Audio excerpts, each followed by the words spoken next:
मुंबई में प्यार और दिल्ली में श्रद्धा का कत्ल। कातिल कॉल सेंटर में काम करने वाला सन की आशिक आफ्ताब अमीन पूनावाला, वही आफ्ताब जो कभी नामी फूड ब्लॉगर रहा, दुनिया भर की रेसिपी का मास्टरमाइंड। उसकी चिकन करी का रेसिपी फूड ब्लॉग हंगरी छोकरों पर मशहूर है। वही शख्स अब अपनी लिव इन पार्टनर श्रद्धा की बेरहमी से हत्या के आरोप में गिरफ्तार है। वो श्रद्धा जिसकी नज़र सिर्फ और सिर्फ अपने प्रेमी आफ्ताब पर थी, जिसके प्यार के खातिर उसने अपने माँ बाप तक को छोड़ दिया, वो माँ जिसकी साल 2020 में बेटी की याद में मौत हो गई, पिता 2016 से ही पत्नी और बच्चों से अलग रहने लगे थे। पिता से बेटी श्रद्धा की कम बात होती थी, क्योंकि बेटी ने साल 2019 में ही माँ बाप की परवरिश के सामने अपने प्यार को चुना था। दोनों पहले मुंबई में ही लिव इन में रहने लगे थे। माँ की मौत पर कुछ दिनों के लिए बेटी घर भी आई थी। वहाँ पिता से बात हुई थी और ये बताया था कि आफ्ताब मारपीट करता है और परेशान भी करता है।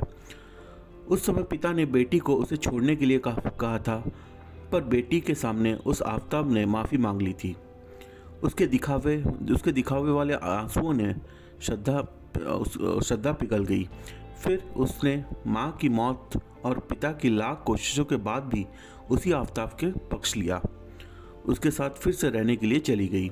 फिर इसी साल यानी 2022 के मई महीने के पहले हफ्ते में ही आफ्ताब और श्रद्धा दोनों मुंबई से दूर दिल्ली में रहने आए। यहाँ कुछ दिनों तक दोनों किसी दोस्त के फ्लैट पर रहे। इसके बाद दिल्ली के छतरपुर में एक फ़्लैट लिया। उस फ्लैट में दोनों लिव इन में रहने लगे। इसके बाद इस प्यार का ऐसा खौफनाक अंत हुआ जो आज उसी श्रद्धा की मर्डर मिस्ट्री की पूरी कहानी है। मुंबई में इलेक्ट्रॉनिक्स के कारोबारी विकास मदन वालकर ने दिल्ली के महरौली थाने में 8 नवंबर 2022 को एक शिकायत थी कि उनकी बेटी काफ़ी समय से लापता है।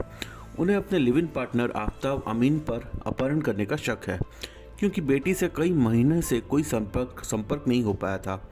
वो सोशल मीडिया पर काफ़ी एक्टिव रहती थी, फेसबुक और व्हाट्सएप स्टेटस अपडेट करती थी, लेकिन कई महीनों से कोई अपडेट नहीं है।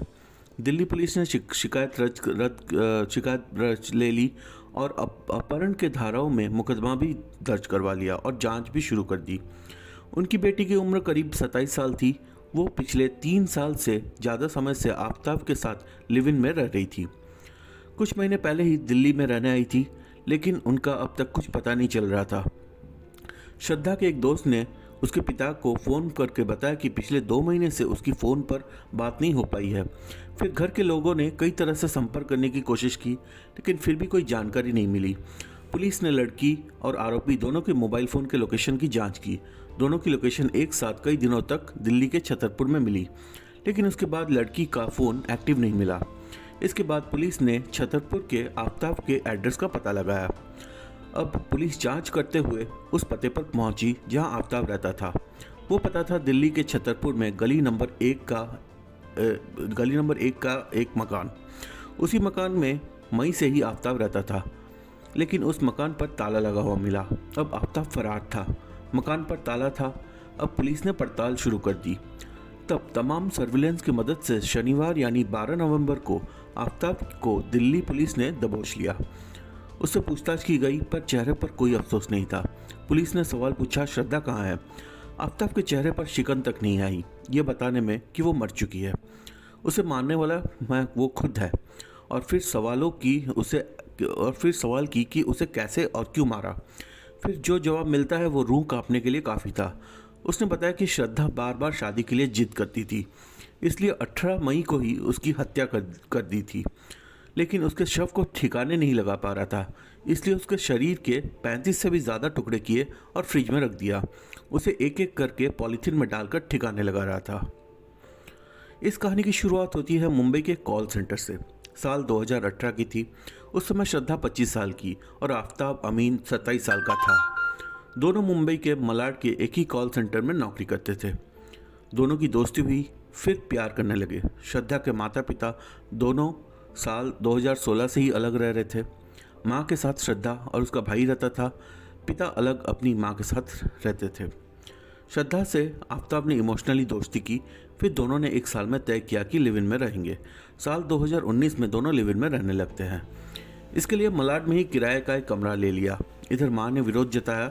तब श्रद्धा ने कहा था कि अब मैं 25 साल की हो गई हूँ और मुझे फैसले लेने का पूरा अधिकार है। मुझे आफ्ताब अमीन पूनावाला के साथ लिव इन में रिलेशनशिप में रहना है। मैं आज से आपकी बेटी नहीं, समझो। ये बात कहकर ही श्रद्धा अपने घर से सामान लेकर जाने लगी थी। माता पिता दोनों ने काफ़ी उसे समझाया था, लेकिन वो नहीं मानी। दोनों एक साथ लिव इन में रहने लगे थे। इधर माँ बाप खुद परेशान, खुद की बेटी की खोज खबर उसके व्हाट्सएप स्टेटस और फेसबुक और इंस्टाग्राम से अपडेट लेते थे। इस तरह एक साल का वक्त निकल गया। श्रद्धा की माँ सुमन परेशान रहने लगी।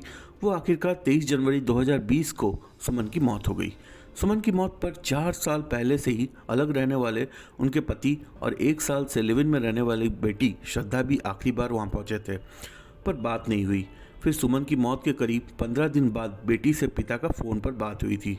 तब उसने बताया था कि आफ्ताब उसे परेशान करता है। इसका विरोध करने पर आफ्ताब ने माफ़ी भी मांग ली थी, जिसके बाद श्रद्धा फिर उसी के साथ रहने पर राजी हो गई थी। पुलिस की पूछताछ में पता चला है कि 8 मई 2022 को मुंबई से दोनों दिल्ली आए हुए थे। पहली बार दोनों पहाड़गंज के एक होटल में रुके थे। इसके बाद सैजुद्दौला के हॉस्टल में रुके थे। कुछ दिनों तक दोनों दोस्त के साथ रहे।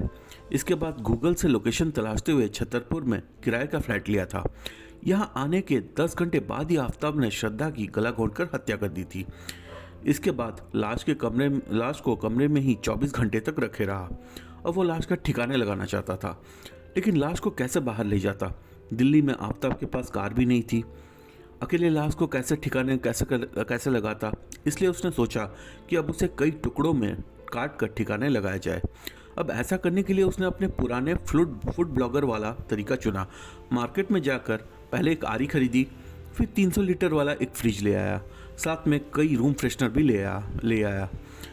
ये सब कुछ लाकर उसने कमरे में बाथरूम में लाश को रखकर आरी से कई टुकड़े काटे। हाथ और पैर के दर्जनों टुकड़ों में काटा। फिर उसे प्लास्टिक में पैक करके फ्रिज में रखा। रूम फ्रेशनर को बार बार कमरे में डालता था ताकि कमरे से बदबू ना आए। इस तरह उसने 18 दिनों तक यानी 5 जून तक श्रद्धा के 35 टुकड़ों में लाश को ठिकाने लगाता रहा। यहाँ से वो बैग में डालकर उसके टुकड़ों को रोजाना रात में महरौली के जंगल में लेकर अलग अलग इलाकों में फेंकता रहा। जब तक उसने फ्रिज में लाश रखी रही, उस दौरान तक ये जोमेटो से ऑनलाइन खाना मंगाकर उसी फ्रिज में रखता था। उसी में से निकालकर खाना भी खाता था और श्रद्धा के लाश के टुकड़े भी रखता था। इस बीच पिछले कई महीनों से पिता की बेटी से फ़ोन पर कोई बात नहीं हो रही थी। उसका फ़ोटो भी अपडेट नहीं हो रहा था, ना व्हाट्सएप पर और ना फेसबुक पर। इन अपडेट से एक पिता अपनी बेटी की खोज खबर लेते थे, लेकिन ऐसा नहीं होने से अपने बेटे से फ़ोन करके पूछा। बेटे ने श्रद्धा के एक कॉमन फ्रेंड को कॉल किया और उस पर बात हुई। उसने ये भी बताया था कि पिछले 2 महीने से उसकी श्रद्धा से बात नहीं हुई। तब शक और बढ़ गया। ये शक यहीं कहीं नहीं रुका, बल्कि कुछ ना कुछ उनके पिता ने सोचा कि कुछ ना कुछ मेरी बेटी के साथ गलत भी हुआ है। इसके बाद पहले मुंबई में गुमशुदगी की शिकायत रजिस्टर हुई। फिर 8 नवंबर को दिल्ली में आकर कंप्लेंट दी। इसके बाद सर्विलांस की मदद से पुलिस ने केस को खुलासा किया, क्योंकि 19 मई से ही श्रद्धा का फ़ोन बंद था। पिता का दावा है कि श्रद्धा बार बार आफ्ताब से शादी करने के लिए कहती थी, लेकिन वो सिर्फ फ़ायदा उठाना चाहता था, इसलिए उसने मर्डर कर दिया। इसके बाद उसी कमरे में रहा।